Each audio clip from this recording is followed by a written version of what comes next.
এই কথাখিনি মই এতিয়া এই মুহূৰ্তত কোৱাটো উচিত নে অনুচিত এক্সাক্টলি মই এইবাৰ নিজকে জাজ কৰিব পৰা নাই, মানে বিচাৰ কৰিব পৰা নাই।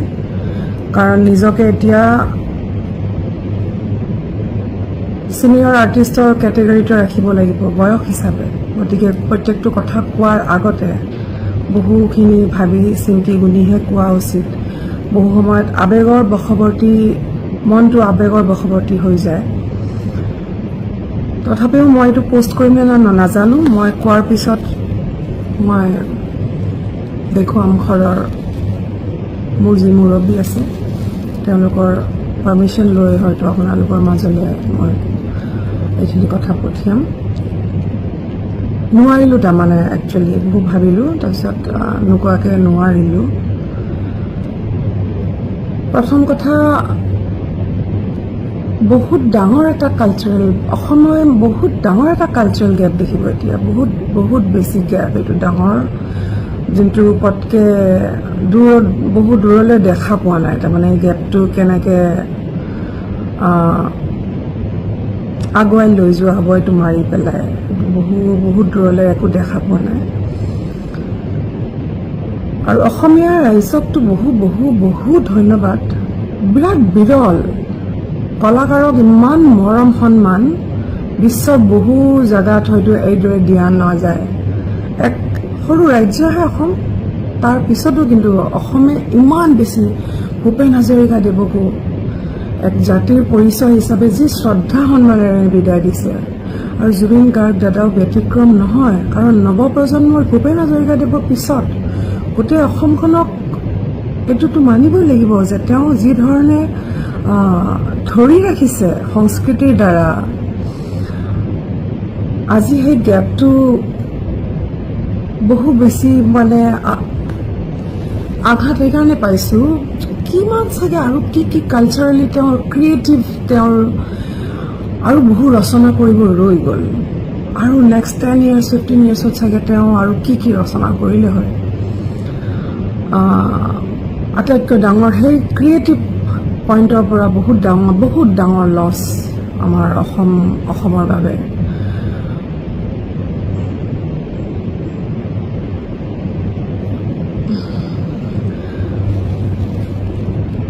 ভিডিঅ'বোৰ দেখিছোঁ য'ত এইটো কোৱা হৈছে যে তেওঁ জেকেটটো অৰেঞ্জ কালাৰ লাইফ জেকেটটো পিন্ধি সাঁতুৰিলে সেই ভিডিঅ'টো দেখিছোঁ।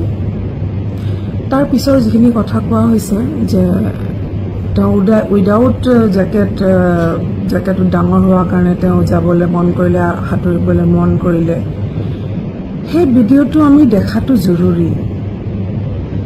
নিশ্চয়কৈ সেইটো ভিডিঅ' শ্বুট হৈছে। যদি এইটো হৈছে জেকেট পিন্ধি থকাটো, জেকেট পিন্ধি নথকাকৈ যে নামিছে সেইটোও শ্বুট হৈছে। সেই ভিডিঅ'টো য'তেই আছে সেইটো আমি দেখা পাব লাগিব। এইটো ৰাইজৰ অধিকাৰ আছে সেইখিনি জনাৰ। তাত এক্সেক্টলি কি হৈছিলে, নে এইটো এটা মনে গঢ়া এক বেলেগ ধৰণৰ এক অন্তৰালত কিবা বেলেগ আছে নেকি, এইখিনি জানিব লাগিব। কাৰণ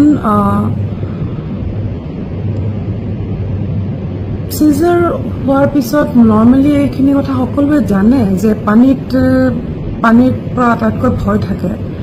আৰু দাদাটো নিজে খুব বেছি তেওঁ প্ৰত্যেকটো বিষয়ত সদায় সংগীততো বিৰাট অধ্যয়ন কৰে। গোটেই বিশ্বৰ তেওঁ সংগীতক অধ্যয়ন কৰে এটা ব্যক্তিত্ব। তেওঁ নিজে এইটো কথা নিশ্চয় জানে যে পানীত চিজাৰ থকা ব্যক্তিৰ ভয় থাকে। ফাৰ্ষ্ট কথা, তেওঁ সেইটো নিজে নাভাবিলে। 2 নম্বৰ কথা, যদি প্ৰথম ভিডিঅ'টোত যেনেকৈ দেখিছোঁ ক্ৰু মেম্বাৰ জুবিন দা যদিও পানীত গৈছে, কিন্তু ক্ৰু মেম্বাৰৰ নজৰ আছে, আশে পাশে আছে তেওঁলোক পানীত কিবা এটা হ'লে যেন। তো এই যে ছিকিউৰিটি এটা চেন্স ছেফটিৰ, সেই দায়িত্ববোধটো নিশ্চয়কৈ সেই ভিডিঅ'টোতো থাকিব লাগে, য'ত তেওঁ উইদাউট জেকেটেৰে তেওঁ নামিছে পানীত। কাৰণ এইটো সেই ধৰণৰ কথা যেতিয়া আমি কেতিয়াবা হয় নহয় আমি বাচ্চাবোৰক ছুইমিং পুলত যেতিয়া নমাওঁ বাচ্চাটো ওচৰৰ পাছৰে মাক বা বাপেক বা যোনে ট্ৰেইন কৰি আছে তেওঁ একদম ওচৰত থাকে যাতে যিকোনো এটা ঘটনা হ'লে পটকৈ ধৰি ল'ব পাৰে সেই ধৰণৰ এক পৰিৱেশ আছিল নে নাই ইয়াত অফক'ৰ্ছ মেনেজাৰৰ দায়িত্বটো বহুত বেছি ইম্পৰ্টেণ্ট হৈ পৰে বহু বেছি ইম্পৰ্টেণ্ট এতিয়া এইবোৰ ঘটনা হোৱাৰ পিছতো বহু কথা কৈ লাভ নাই কিন্তু নিয়ম মতেতো মই সিদিনাখন বম্বেত প্ৰয়াত ভূপেন হাজৰিকাদেৱৰ অনুষ্ঠানত ময়ো আছিলোঁ জুবিন দাও আছিলে মেনেজাৰৰ লগতে একচুৱেলি হেল্থ প্ৰেক্টিশ্যনাৰ এজন এনি টাইম তেওঁৰ লগত থকাটো বেছি জৰুৰী আছিল বাট আজি আছিল কি হ'ল হয় এইবোৰ কথা মই এতিয়া কৈতো একো লাভ নাই কিন্তু ৰাইজক জনাৰ অধিকাৰ আছে সেই ভিডিঅ'টো আমি চাব খোজোঁ লাষ্টৰ সেই ক্লিপিং সেইবিলাক চাব খোজোঁ কি হৈছিলে কাৰণ এইটো যদি শ্বুট হৈছে সেইটো নিশ্চয় শ্বুট হৈছে মোৰ আফচোচ থাকি গৈছে মোৰ নিজৰ ভণ্টিৰো ডেড বডি বাহিৰৰ পৰা আহিছিলেতো কৰ্ণাটক ৰাজ্যৰ পৰা আহিছিলে সেই সময়ত আমিও এনেকৈ চক পাইছিলোঁ নভবা নিচিন্তা ৰাতি হঠাৎ 12টা বজাত পিছদিনাখন মোৰ চিটুৱেশ্যনে মোক আজি মই ৰাইট ডিচিশ্যন কিছুমান ক্ষেত্ৰত নোলোৱা বুলি আজি মোৰ আফচোচ আছে মই মাক চাম নে দেউতাক চাম মই কান্দিব নোৱাৰোঁ মই কন্দা নাছিলোঁ বাট তাৰ মাজতে আজি মোৰ এইটো আফচোচ হয় যদি মোৰ ঘৰত ডেড বডি অহাৰ পিছত ভণ্টিৰ মই যদি তাত চিঞৰ বাখৰ কৰিলোঁ হয় যে নাই মোক কৰ্ণাটকৰ পষ্টমৰ্টম নহয় মোক গুৱাহাটী মেডিকেল কলেজতো মোক এটা ইয়াৰে পষ্টমৰ্টম এটা লাগে কৰ্ণাটকৰ পষ্টমৰ্টমত বা কোনে কি মিলি কি কৰি থৈছে জুবিন দাওতো দেশৰ বাহিৰত হ'ল ন ঘটনাটো তো মোৰ সেইটো আফচোচ থাকি গ'ল যে মই যদি তেতিয়া চিঞৰ বাখৰ লগালোঁ হয় মই যদি আৱেগৰ বশৱৰ্তী হৈ নহ'লোঁ হয় ভণ্টিৰ চাগে পষ্টমৰ্টমটো কৰাৰ পিছত ক্লিয়াৰ হৈ গ'ল হয় যে নাই একো নাই আজি মোৰ এইটো আফচোচ থাকি গৈছে এনেকুৱা ধৰণৰ বিভিন্ন এংগেল থাকে এইটো ৰাইট সময় হয়নে নহয় মই কথাটো কোৱাৰ কাৰণে মই নাজানো কিন্তু নিজক ক্ষমা কৰিব পাৰিম জানো যদি আমি গম নাপাওঁ কোনেও যে কি হৈছিলে সেই মুহূৰ্তত আচল কথাটো কি মই কোনো কেওজ বা এজন চিনিয়ৰ আৰ্টিষ্টে মানে কেওজ ক্ৰিয়েট কৰিবলৈ কথাখিনি কোৱা নাই সুস্থ মগজুৰে সকলোৱে কথাখিনি ভাবি চাব লাগিব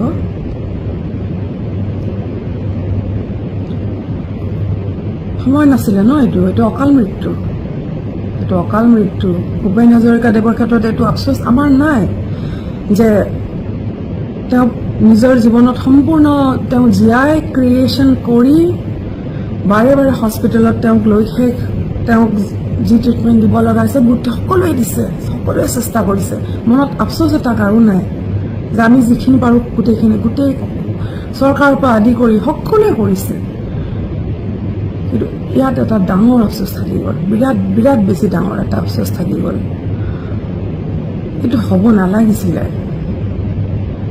এই ধৰণৰ হ'ব নালাগিছিলে বাকীখিনি আপোনালোকে আগুৱাই লৈ যাব ৰাইজৰ ওপৰত মোৰ গভীৰ বিশ্বাস আছে ধন্যবাদ